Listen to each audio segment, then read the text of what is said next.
আমার এই শিশু বাচ্চাটারে ধর্ষণ করছে দিনের বেলা। ওসি জয়নাল এই কয়েকদিন আগে আমাকে থানায় ফোন করে নিয়ে আমার কাছ থেকে জোরপূর্বক সই চাইছে চার্জশিটে। আমি বলছি চার্জশিট পরে দেখি আমাকে একটা কপি দেন, বলছে না পড়ার সময় নাই।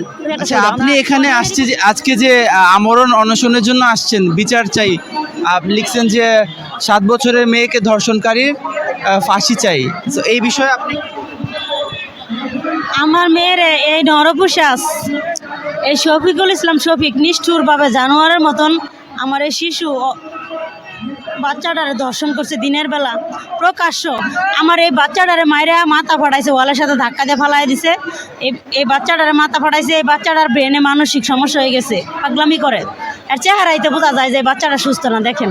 আর আমার এই মেয়েটারে কি অমানসিক নির্যাতন করে ধর্ষণ করছে, ধর্ষণ করে রক্তাক্ত অবস্থা ঘরে ফালাইতে হয়ে গেছে। তারপরে এই নরপিশাচ ধর্ষণের আগে নরপিশাচের ভাই সম্পর্কে ভাই নাইম আমার মেয়েরা ধর্ষণের চেষ্টা করে দিনের বেলা আমি দেখে ফেলি। পরে থানায় যাই, একটা মামলা হয় ইফটিজিংয়ের, ধর্ষণের চেষ্টা মামলা না হইয়া ইফটিজিংয়ের মামলা করে শ্রীপুর থানা পুলিশ। ওই মামলাটা তুলে নেওয়ার জন্য এই শফিকুল ইসলাম শফিক নরপিশাচ আমার মানে হুমকি দেয় যে ওই মামলাটা তুলে নেওয়ার লেগা নাইম আসতে পারে না এলাকায়, করে তুমি এই মামলাটা তুলে ফেলো, তোমার কিছু টাকা পয়সা দিব। মামলা তুলি না, পরে এই নরপিশাচ আমার মেয়েরা নিষ্ঠুরভাবে একা পায়া ধর্ষণ করে এইভাবে রাখা যায়। সিসিটিভি ফুটেজে যার মানে আসা যাওয়ার ধর্ষণের চিৎকার চেঁচামেচির সমস্ত কিছু প্রমাণ ছিল ওই বাড়িতে। ওই সিসিটিভি ফুটেজ পুলিশ সংগ্রহ করে নিয়ে গেছে, যার কোনো কিছু চার্জশিটে উল্লেখ করে নাই দারোগা হেলাল উদ্দিন, আর বর্তমান ওসি জয়নালও উল্লেখ করে নাই। তারপরে আমার মেয়ের রক্তাক্ত কাপড় চোপড় আমার মেয়ের ওই অসুস্থ অবস্থায় থানায় নিয়ে যায়। আমি ভুল করি আগে মেডিকেলে না যায় থানায় যাই, পুলিশের সাহায্য নিয়ে থানায়, মানে আমি ভয়ে যাই নাই, হাসপাতালে ওরা প্রভাবশালী। কিন্তু পুলিশ আমার মেয়ের রক্তাক্ত জামা কাপড় বিছানার চাদর সব কিছু জব্দ করছে সিসিটিভি ফুটেজ, যার কোনো কিছুই সত্যতা চার্জশিটে উল্লেখ করে নাই দারোগা হেলাল উদ্দিন। আমি এই অর্থলোভী নরপিশাচ এই দারোগা হেলাল উদ্দিন বিচার চাই। এর কোনো যোগ্যতা নাই এরকম একটা দায়িত্বে থেকে চাকরি করার। আমি এই সর্বোচ্চ প্রশাসন ডিআইজি স্যার, ডিসি স্যার, আপনাদের কাছে আমি বিচার চাই। আমি অসহায়, টাকা পয়সা দিতে পারি নাই দেখা অর্থের লোভে আমার সমস্ত প্রমাণ লোপাট করে সিআইডির কাছে কোনো তথ্যই দেয় নাই, একটা মিথ্যা মেডিকেল রিপোর্ট তৈরি করছে। সমস্ত প্রমাণ এই দারোগা হেলাল কি করছে, এর কাছ থেকে উদ্ধার করে আমার মেয়ের মেডিকেল রিপোর্ট সঠিক করে দেন, আমি যেন সঠিক বিচার পাই। আমি প্রশাসনের সাহায্য চাই। ডিআইজি স্যার, আমার মেয়েটারে একবার তো ধর্ষণ করছে, এরা হুমকি দিছে যে এই মামলা তুলে না নিলে এই ধর্ষণকারীর পরিবার এবং মানে প্রতিদিনের কাগজের যে একজন মানে সাংবাদিক পরিচয় দিছে, সে বলছে প্রতিদিনের কাগজে নাকি কাজ করে সাংবাদিক সুজন, সে আমারে মানে দিনের পর দিন হুমকি দিছে যে মামলা তুলে না দিলে ওরা যে খারাপ আর আপনার মেয়েরা ধর্ষণ আরও করাইব। পরে কি করবেন? আপনার মেয়েকে যে ওই লোক ধর্ষণ করছে বললেন, তো আপনি মামলা করছেন থানাতে গিয়ে, থানার নামটা আবার একটু বলেন। শ্রীপুর থানা, মাওনা চৌরাস্তা, গাজীপুর জেলা। আর ওসির নাম? ওসির নাম ওসি আকবর আলী। ওসি আপনাকে আপোষের কথা বলেছে? হ্যাঁ, ওসি ওই আসামি পক্ষের লোকজন নিয়ে আমার সারা রাত সারাদিন এভাবে 3 দিন পর্যন্তই আপোষের প্রস্তাব দিছে। তার পরিবারের লোকজন ওসির সামনেই, ওসি নিয়ে যাও 5 লাখ টাকা পর্যন্ত দিবার চাইছে। বলছে তোমার আরও টাকা লাগলে বলো, তোমার যদি দাবি থাকে তাও দিতেছি। মামলা করে কি করবা? মামলা করলে সমাজে সবাই জানবো তোমার মেয়ে ধর্ষিতা, আর তুমি কোথাও মুখ দেখাইতে পারবা না। তারপর আরও কলঙ্কিনী হবো, আর ওদের টাকা পয়সা আছে, ওরা কুটকাছারিতে যায় বাইরে আয় পড়বো। ওই যে 5 লাখ টাকা আপনাকে যে সাধলো, সেটা কি আপনি নিয়েছেন? না না, ওটা নেই নাই দেখে তো পরে মামলা করছে, ধর্ষণের মামলাটা করলো।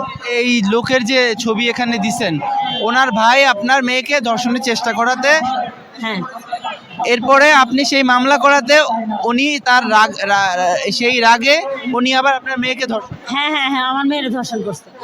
আর এরপর মেয়ের বয়স কত? আমার মেয়ের বয়স 7 বছর। এই যে আমার মেয়ের জন্ম নিবন্ধন আছে। আপনি যখন মামলা করতে থানায় গিয়েছিলেন তখন মেয়েকে বাসায় রেখে গিয়েছেন? না না, আমার মেয়ের সাথে নিয়ে গেছি, রক্তাক্ত অবস্থায় থানায় নিয়ে গেছি। না, যখন চেষ্টা করেছিল সাথে নিয়ে গেছি। আবার কিভাবে দর্শন করলো ওই যে ওর ভাই? নাই, ওনার ভাই যখন চেষ্টা করছে, তো মামলা করার আরো 6 মাস পরে দর্শন করছি। ওই যখন ধর্ষণ করেছে তখন আপনার মেয়ে কোথায় ছিল? বাসায় ছিল।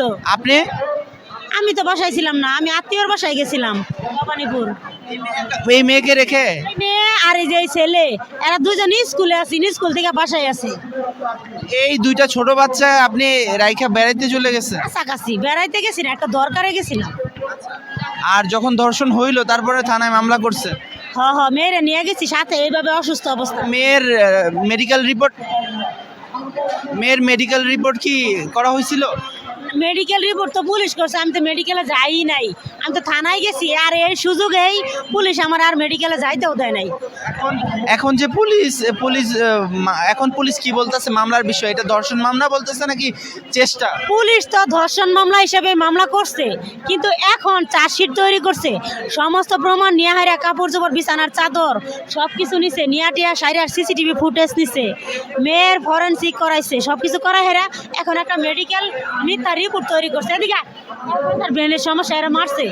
আমার মেয়েরা যখন দর্শন করে তখন আমার এই ছেলেরা মাথায় ফাটাইছে মাইরা, আর ওই মেয়ের দর্শন করে দুইটা বাচ্চার অসুস্থ অবস্থায় ফালাই দিয়ে গেছে। এমনি এই জঘন্য অপরাধের কোনো প্রমাণই নাই, পুলিশ সব প্রমাণ লোপাট করছে। মানে আপনার কি মনে হয় এখানে পুলিশ টাকা পয়সা কিছু?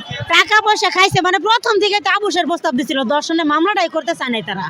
পরে যখন আমার বুঝাইতে পারে নাই, আমি বিচারি চাইছি, আমার দুইটা বাচ্চার সাথে এরকম করছে, পরে যায় ওসি আকবর আলী ধর্ষণের মামলা করলো।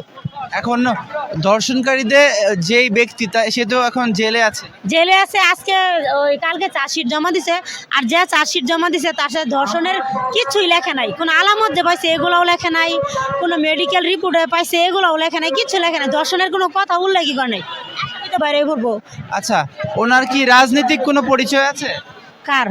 এই লোক যে ধর্ষণ করছে রাজনীতি করে উনি? হ্যাঁ, আগে আওয়ামী লীগের সাথে সম্পৃক্ত ছিল, এই মানে বিভিন্নভাবে আর কি ক্ষমতাশালী, আর কি বড় বড় নেতা